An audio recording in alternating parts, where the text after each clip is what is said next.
I'm out here today with the gun I've been really having a lot of fun shooting the last few weeks. This is the Hatsan Hercules. It's a big bore from the Hatsan AIRGUN company. This gun's in 35. It also comes in 30 and 45. The gun's got a lot going for it. It's got two air bottles, 500cc in the rear, 500cc in the front. You've got 1,000 cc's of air overall.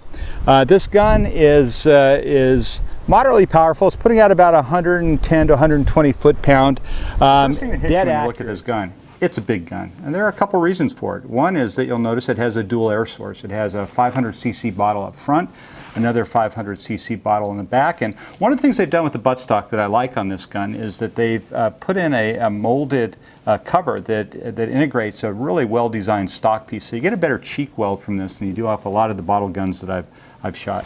The Hercules is cycled with a side lever action. It's very quick to deploy. Uses a 9-shot rotary magazine. The side lever auto indexes the rotary magazine. So far, I've put 4 or 5 tins of pellets through this gun, and I haven't had a misfeed or a problem with it yet. So it's actually functioned flawlessly for me so far. As you see, the rifle has a fully shrouded barrel. To be honest, it's still a bit loud. I mean, if you compare it to other big bores, it's pretty quiet, but if you compare it to the typical standard bore air gun, it's louder. That's why in my basement range I wear. Still, I think it's quiet enough that in an urban area you could still use this to take out fox, coyote, raccoons, that type of thing that are causing a nuisance, even in more built-up areas. The gun fills to 250 bar using a proprietary fill probe, and the filling port is right here. It's covered by a spring action cover that you can push back. It gives you access, but it keeps the port clean when not in use. You insert the probe, the gun fills to 250 bar. So it's high fill pressure, around 35. Out of that in my range work, I found that I get about 18 usable shots. You know, you get more than that, but they start dropping off pretty quickly after you get to the 18. You'd probably get another 9 usable shots, but you'd really have to deal with a shift in the point of impact when you go there. So I stick to those first 18 shots. That's 2 magazines, and then I refill. My 25-yard groups with this rifle were one hole, well, one big hole, but it's going to be a big hole anyway with the 35. But it was really grouping tightly, and even when I went out to 50, it didn't open up too much. I was still shooting about a half-inch, a little over half-inch 50-yard groups. 5-shot groups. So the gun is really accurate. That doesn't surprise me. The Hatsan guns I've been shooting are way more accurate than you would expect at the price point that you're getting them at. I've got, on this gun, I have a Leapers AccuShot mounted 3x9 variable scope. Really like the Leaper scopes, by the way. I know I'm talking about the gun, but just a shout out to Leapers. They are probably putting out some of the most cost-effective option in glass out there right now. Their scopes are inexpensive, but and this is really rare in the scope world. The quality of the scope is way beyond what you'd expect from pricing. So I guess in that respect, it goes along with the rifle. I've got the scope mounted in Leapers UTG quick release mounts. And I'm taking this gun out on a pig hunt next week, so I'll be able to show you a little bit more footage of that in action coming up. But yeah, I've been real pleased with it so far. And a little teaser video here just to let you know about it, and have some hunting stuff coming your way pretty soon. See you then. 25 yards with the Hatsan Hercules. JSB Exact pellets. They're a Diablo style pellet. They're weighing in at 77.62 grains. So I'm going to start by loading the gun. I use the side lever action, I cock it, push forward the retaining pin, pull out the 9-shot rotary magazine. I've already got 3 pellets in it, I'll just continue onward. Just recharged the gun, went back to 250 bar, and we're going to shoot a string and see what we get. The Hercules fills up to 250 bar. Uses a proprietary fill probe that's accessed through a filling port that has a spring-loaded cover. Once that's moved, the probe is pushed in. You connect the hose up to the probe, close the bleed valve, and open it up. You're filling 2 500cc bottles, 1,000 cc's of air. So okay, 250 bar. We bleed it.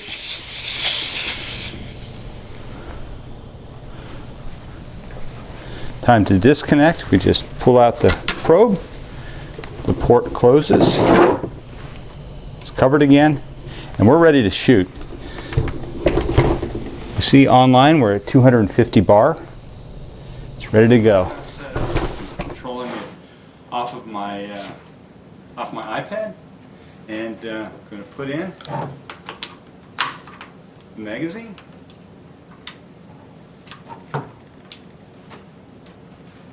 Do something I don't often do with my air guns when I'm testing. I'm actually going to wear hearing protection. This is at the border of backyard friendly. It has a bark. For a big bore, it's quiet, but compare it to other air gun standard calibers, it's got a bark. And let's have that and see what it does.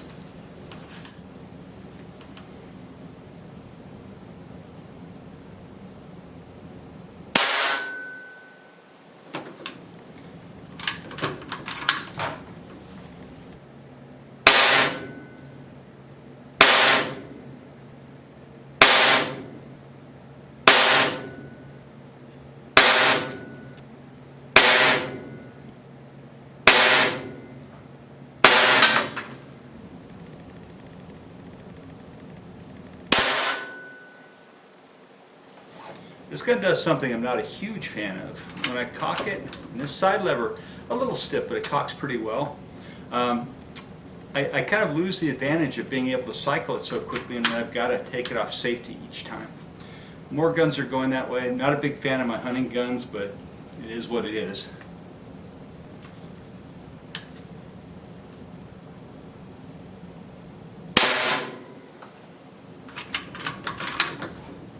So my first nine shots, I was ranging between a minimum of 813, a maximum of 842. That gave me a spread of 29 feet per second over the first 9 shot. Again, this is the 35 caliber, an average velocity of 830 feet per second. So I'm going to load this up, and I'm going to go ahead and I'm going to keep shooting, see what we can do.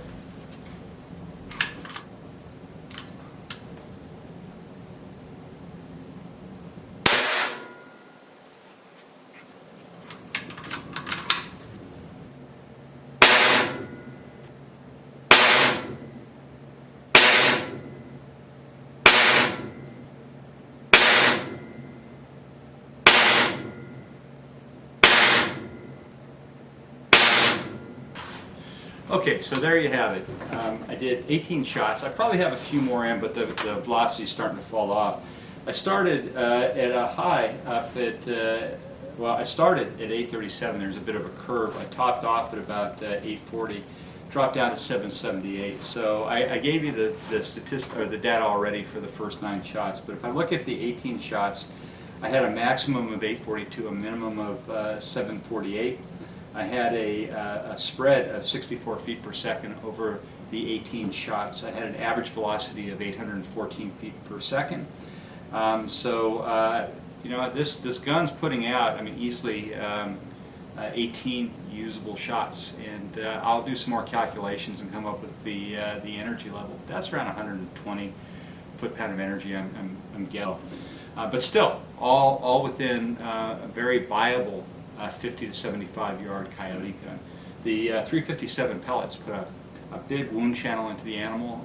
They transfer energy efficiently. One of the things I like about them is they don't carry too far. So I mean, if you're looking for a long range gun, this is coyote gun that you can use in suburban areas. This will be it. You know, I was wearing headphones to dampen the sound because I'm shooting in my basement range, and you get a lot of reverb, and it even increases the sound. But this, again, I think it's right on the border of backyard friendly. But definitely, you could use this for a hunting gun in more built-up areas. So, after the shooting, a question I get a lot is, well, what do you think of the gun? And so, I'll tell you. First, let me preface it by saying I never tell you what gun you should buy. If I like a gun, I'll put a video out about it. The fact of the matter is that everybody has their own ideas of what makes the gun that's right for them. So I wouldn't presume, not knowing how you're going to shoot, what you're going to do, to tell you what gun you should buy. But I will tell you, if there's a gun that I think is good that I would use and that I would at least suggest you take a close look at before you make your final decision. So you asked me what I like about this gun. First off, what it isn't. The Hercules is not a plinking gun, at least in the bigger calibers. It's not a plinking gun. It's a hunting gun, but it's not a hunting gun for small game. It's not a hunting gun for big game. In my mind, this is a mid-bore. This is a mid-sized game gun. It's what you use for predator hunting. 50 to 75 yard. Too much predator. For a primary small game gun. Though you can take it if you're out and you see a squirrel or a rabbit. Go ahead and take it.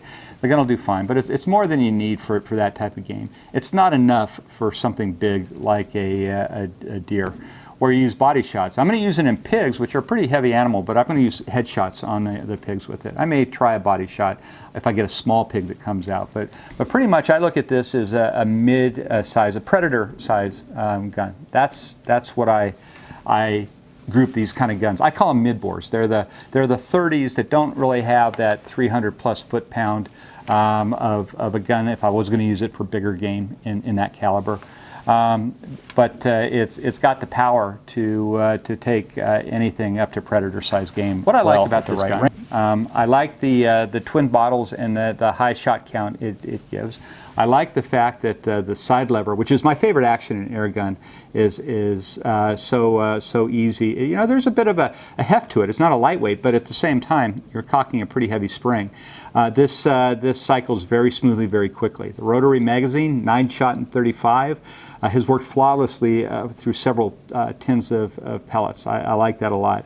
I find the gun ergonomic for a bottle in the back gun. This stock that they've put in, they've done a very nice job of designing this. I like this a lot.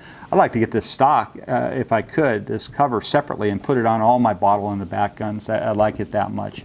Molding in the front also gives good coverage of the bottle. So I think they've done a really good job with that design. The pistol grip is ergonomic. It fits me well anyway. I like that you can make adjustments to the butt pad with it. I like the accuracy. This gun is really accurate. Power, you know, for a big bore, it's at the lower end of the power range, and I think that's just fine. At 100 to 120 foot-pound, you're dealing with a fine predator gun, which is what I think these guns were built to do, and that's where I'd really focus my energy with them. I like the fact it has a Weaver-style scope mount, so I can use typical rifle mounts, which gives me a little bit more latitude than using 22 or air rifle style 11mm dovetail scope mounts. I like the fact the gun's shrouded, even though it's a bit on the loud side. It's still, for a big bore, it's still pretty quiet. So those are the things I really like about it. So what don't I like about it? Well, there's only one thing I really don't like, and that's the safety deploying every time I cock the gun. And it's not just this gun. Any gun that does that, I don't like it about the gun. That's my preference, and I don't know what to tell you. We got to learn to live with it, because more and more companies are going in that direction all the time. But that's the thing I don't like about it. The gun's big. If you're a small frame shooter, you might have a problem with this. If you're dealing in really tight brush, or you're going to carry it for miles and miles, it may be more gun than you want to carry. On the other hand, you got a lot of shots. You don't have to carry an extra buddy bottle to get those extra shots for a day of predator hunting. So that would be about the only thing. And again, the trigger, it's not a match trigger. It's not bad. It's fine for hunting. I don't feel any limitations when I shoot it. It's not hindering my accuracy. Little heavy, a little bit of creep, but it breaks cleanly. It's predictable. Don't have any real problems at all with it. So overall, I like this gun. I can't wait to get it out hunting, and we'll talk about it more when I come back.